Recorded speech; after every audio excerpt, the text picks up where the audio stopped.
High বন্ধুরা, আমি তুলকা বলছি। বন্ধুরা, আজকের এই গল্পটি সম্পূর্ণ শুনলে তোমাদের ওটা আর স্থির থাকবে না। কথা দিচ্ছি, শেষে গিয়ে তোমাদের ওটা অনেক হালকা লাগবে। তো চলুন আসল গল্পে চলে যাই। আমি রুমি, 2-1 বছর বয়সী তরুণী। আমাদের এলাকায় আমাকে সবচেয়ে সুন্দরী মেয়ে বলা হয়, কারণ আমি দেখতে অনেক সুন্দর ছিলাম। শরীরের গঠন ছিল অসাধারণ, যে কেউ আমাকে একবার দেখলে আর চোখ ফিরাতে চায় না। আমার পরিবারে বাবা মা এবং একটি ছোট বোন আছে। আমরা 2 বোনই সুন্দর ছিলাম, আমাদের নিজস্ব ব্যক্তিত্ব আছে। আমার মা একসময় খুব সুন্দরী ছিলেন, কিন্তু সময়ের সাথে তার সৌন্দর্য কমেছে। এই বাড়ি থেকে বেরিয়ে কিছুক্ষণ পর আমি নিজেকে একটি অপরিচিত ভিডে পেলাম। এক মহিলা বললেন, তুমি জানো জেরিন তার পুত্রবধূকে কেমন করে চেক করেন? শুনে আমি অবাক হলাম। তিনি ব্যাখ্যা করলেন, তোমার শাশুড়ি জেরিন একজন ধাত্রী এবং মহিলা, গর্ভবতী কিনা তা পরীক্ষা করেন। আমি অনেক ভয়ে ছিলাম, কারণ আমার পেটে অন্য কারো সন্তান ছিল, তা কেউ জানত না। বন্ধুরা, আমার গল্পগুলো তোমরা শুনো, কিন্তু সাবস্ক্রাইব করো না দয়া করে। গল্পগুলো ভালো লাগলে ভিডিওটি লাইক, শেয়ার এবং চ্যানেলটি সাবস্ক্রাইব করো প্লিজ। ছোটবেলা থেকেই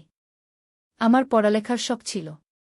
ইন্টারমিডিয়েট পর্যন্ত পড়েছি। আমি সবসময় নতুন জামা, জুতা আর বিয়ের স্বপ্ন দেখতাম। বড় হয়ে কি হতে চাই তা বললে সবাই হাসত, যদিও তখন এসবের গুরুত্ব বুঝতাম না। তবু আমি বাবাকে সব বলতাম। মেইন মার্কেটে তার একটি ফলের দোকান ছিল। সে খুব বন্ধুত্বপূর্ণ ছিল আমাদের পরিবারে। বাবা মা ঈশ্বরের কাছে 2টি মেয়েকে পেয়েছিলেন এবং আমাদের দেখে রাখতেন। ইন্টারমিডিয়েট শেষ করার পর আমি বাড়িতেই ছিলাম। মা আমাকে রান্নাঘরের কাজে জড়াতে চাইতেন। তিনি বলতেন, রান্নার দক্ষতা সারা জীবনের জন্য প্রয়োজনীয়। যদি কোনো মহিলা হান্ডি এবং রুটি রাঁধতে না জানেন, তবে ঘরে তার উপস্থিতি বা অনুপস্থিতি একই। তাই মা প্রতিদিন আমাকে রান্না শেখাতেন। কখনো আমি উৎসাহ নিয়ে শিখতাম, কখনো শুধু মায়ের পাশে দাঁড়িয়ে থাকতাম। মা বলতেন, রুমি, যে কোনো কাজ আবেগের সঙ্গে করলেই শিখবে। একদিন মা হঠাৎ অজ্ঞান হয়ে গেলেন। আমি খুব ভয় পেয়ে গেলাম এবং দ্রুত বাবাকে খবর দিলাম। বাবা এসে মাকে হাসপাতালে নিয়ে গেলেন। আমরা 2 বোনও তাদের সঙ্গে গেলাম। বাবা বললেন, চিন্তা করো না, কিন্তু আমি বারবার কাঁদছিলাম। মায়ের এমন অবস্থা দেখে মনটা খুব খারাপ হয়ে গেল। বাবার খোঁজ নিয়ে আমরা চিন্তিত ছিলাম। তিনি অনেকদিন ধরে ফোন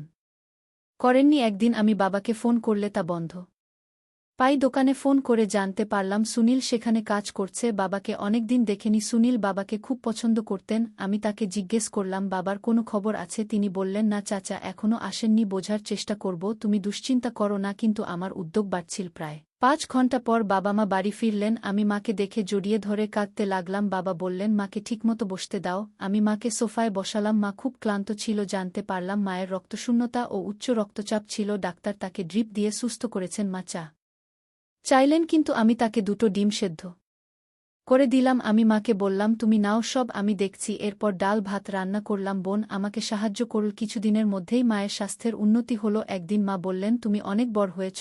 আমি গর্বিত। মা ভালো না থাকায় আমি কলেজে যেতে চাইনি। মা অসুস্থ হলে কে দেখবে, এই চিন্তায় আমি কলেজে ভর্তি হতে চাইনি। কিন্তু মা জোর করে ভর্তি করালেন, কারণ তিনি জানতেন পড়াশোনা ছাড়া কিছু হয় না। সকালে বাবা আমাকে কলেজে নিয়ে যেতেন। কলেজ থেকে ফিরে আমি সন্ধ্যার খাবার রান্না করতাম। একদিন আবহাওয়া খারাপ ছিল, গুরুত্বপূর্ণ অ্যাসাইনমেন্ট জমা দিতে কলেজে গিয়েছিলাম। ফিরে আসার সময় কালো মেঘ ও বৃষ্টি দেখে চিন্তিত হলাম। কলেজের গেটে সুনীলকে দাঁড়িয়ে থাকতে দেখলাম। সে বলল, চাচা ব্যস্ত ছিলেন, তাই আমি তোমাকে নিতে এসেছি। আমার রাগ হলো, তারপরেও তার পেছনে বসে বাড়ি ফিরলাম। বাইকে বসে ভিজতে ভিজতে সুনীলকে স্পর্শে অদ্ভুত অনুভূতি হলো। স্পিডে ধাক্কা লেগে তাকে জড়িয়ে ধরলাম। আমি লক্ষ্য করলাম সুনীল লুকিং গ্লাসে আমাকে দেখছে বারবার। তার এই স্পর্শের অনুভূতিটা আমার কাছে অদ্ভুত লাগছিল। কিছুক্ষণ পর সুনীল আমাকে নামিয়ে দিয়ে বলল, সাবধানে যেও। তার কথা ভাবতে লাগলাম, যদিও আগে কখনো এমন অনুভূতি হয়নি। বাড়িতে ফিরে নিজেকে কাজে ব্যস্ত রাখলাম। রাতে শুয়ে সুনীলের সাথে বাইকে বসার সেই মুহূর্ত মনে এলো। সুনীল আমার মনে, ওর হৃদয়ে জায়গা করে নীল। ওই সময়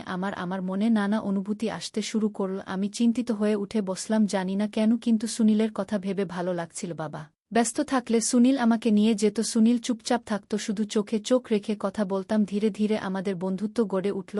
আমরা বন্ধুত্বপূর্ণ হতে শুরু করলাম। কখনো আইসক্রিম খেতাম, কখনো গল্প করতাম। সুনীল প্রায়ই আমাকে নিতে আসত, কখনো কোথাও বসে কথা বলতাম।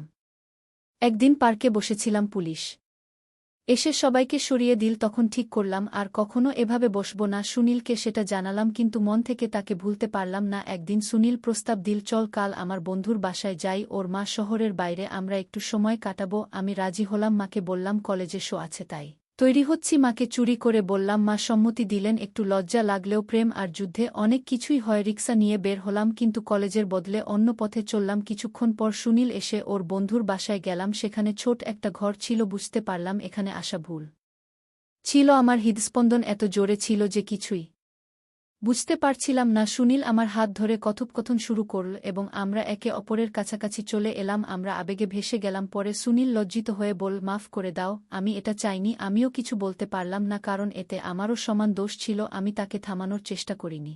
তারপর তাকে বললাম, আমাকে বাড়ি পৌঁছে দাও। সুনীল ভয়ে ছিল আমি রাগ করব কিনা। আমি বললাম, না, এখন কিছু বলতে চাই না। বাড়ি পৌঁছে মা জিজ্ঞেস করলেন, কি হয়েছে? আমি বললাম, শরীরটা ভালো লাগছে না, হয়তো বিপি কমে গেছে। মা আমাকে বিশ্রাম নিতে পাঠালেন। আমি বিছানায় শুয়ে পড়লাম। নিজের উপর ঘৃণা অনুভব করছিলাম। পরদিন কলেজে যাইনি। টেনশনের শরীর খারাপ হয়ে গেছিল। সুনীলের সাথে সম্পর্ক খারাপ হলো না, কিন্তু কিছুই আগের মতো ছিল না। 3 দিন পর সুনীল এর শরীর বলার অপেক্ষায় ছিলাম। আমি চাইছিলাম যত তাড়াতাড়ি সম্ভব সুনীলকে বলি, এই পরিস্থিতি থেকে দূরে থাকি, আমার পরিবারকে জানিয়ে বিয়ের কথা বলো। কিন্তু সুনীল যেন হারিয়ে গেছে, তার খোঁজ পাই না। খুব চিন্তিত। একদিন বাবাকে জিজ্ঞেস করি, বাবা, সুনীল কোথায়? বাবা বললেন, আমি তাকে চাকরিচ্যুত করেছি, সে দোকানের অনেক ক্ষতি করেছে। শুনে আমি স্তব্ধ হয়ে গেলাম। সুনীল আমাকে প্রতারণা করেছে, আমাকে একা ফেলে গেছে। আমার মা অসুস্থ হয়ে পড়লেন, তাকে হাসপাতালে নিতে হলো। 3-4 দিন পর মা বললেন, রুমিকে বিয়ে দিতে হবে। বাবা রাজি হলেন। তখন জানতে পারলাম আমি মা হতে যাচ্ছি। খুবই হতাশ, আত্মহত্যা করার কথা ভাবছিলাম। মা জোর দিয়ে বললেন, 8 দিনের মধ্যে বিয়ে করতে হবে। আমার বিয়ে ঠিক হলো সুজয়ের সাথে। মা বাবার পছন্দ। সুজয় 1-2 বছরের বড় আর ব্যাংকে চাকরি করেন। তার প্রথম স্ত্রী তাকে তালাক দিয়েছেন। আমি কিছু বলতে পারলাম না, কারণ আমার পেটে সুনীলের সন্তান। বিয়ের সিদ্ধান্ত নিতে হলো। আমার গর্ভাবস্থা 2য় মাসে ছিল। বাবার সিদ্ধান্তে বিয়ের তারিখ ঠিক হলো 1 সপ্তাহ পরে। বিয়ের দিন মা সুজয় এর উঠানে এলেন। আমার মা বাবার চাপের কারণে বিয়েতে রাজি হতে হয়েছিল। নতুন বাড়িতে এসে প্রথম কয়েকদিন খুব অস্বস্তি লাগছিল। এলাকার মহিলারা আমাকে দেখতে আসছিলেন, আর আমি অপরিচিত পরিবেশে খুব নার্ভাস ছিলাম। সবসময় ভয়ে থাকতাম আমার গোপন কথা যদি কেউ জেনে যায়। একদিন শাশুড়ি আমাকে পরীক্ষা করতে এলেন। আমি কাঁদছিলাম, মনে হচ্ছিল আমার গোপন কথাটি ফাঁস হয়ে যাবে। আমি বললাম, এই জামাকাপড়ে কিছুক্ষণ বিশ্রাম নিতে চাই। শাশুড়ির চোখ আমার শরীরের উপর এক্সরে মেশিনের মতো ঘুরছিল। আমি খুব ভয় পাচ্ছিলাম। তখনই সুজয় রুমে ঢুকলেন। সুজয় 3-5 বছরের হলেও দেখতে ভালো ছিলেন।